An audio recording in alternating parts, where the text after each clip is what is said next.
So AI can mainly accelerate 5 core tasks. We can divide them into these 5 core tasks, okay? So it can help you with the documentation of a project, okay? Like drafting specifications or reports, or even creating sheets for your project. We're gonna see how we can do that here, okay?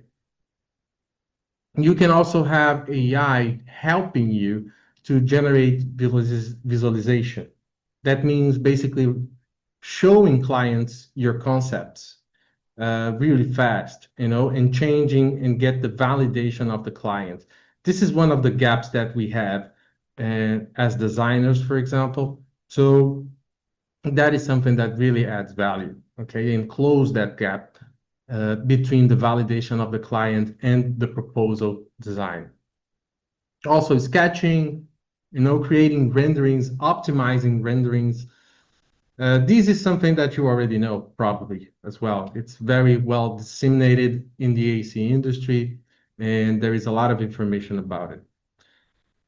And then we go inside of something that is more for managers, I would say, and that is dealing with data of a BIM model, okay?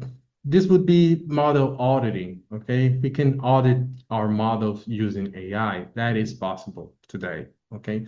We can also structure the data. And when I mean structure the data of our BIM model is to fill parameters automatically, multiple parameters, to change values of parameters, to change elements from the original place to another place, to move elements, and things like that. AI has the capability of doing that, okay? So AI today has the capability of accessing the BIM model.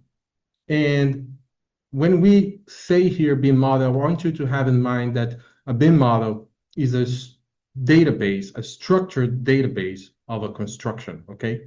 So if it's a structured database and the main, let's say, the main thing that we need to have good results in the AI is data, right? We need data to make the AI think and to make it also accurate, right? So that's why it's very important also that the data inside of the BIM model, for that purpose, when using AI, it has to be well structured, okay? Standardized, well structured, and so on. We can also use AI for troubleshooting. This is something also that probably you have used already. If you have any questions, how to create a wall, how to create a roof or something like that, if you're learning, you can use AI to leverage your learning as well. And also to, how can I make some corrections, resolve some issues that I have in my model? All these things are possible. And also, something that is very interesting is that we can use AI for automation as well. For example, we can associate the power of an AI generative model to create code that I can run inside of Dynamo, okay?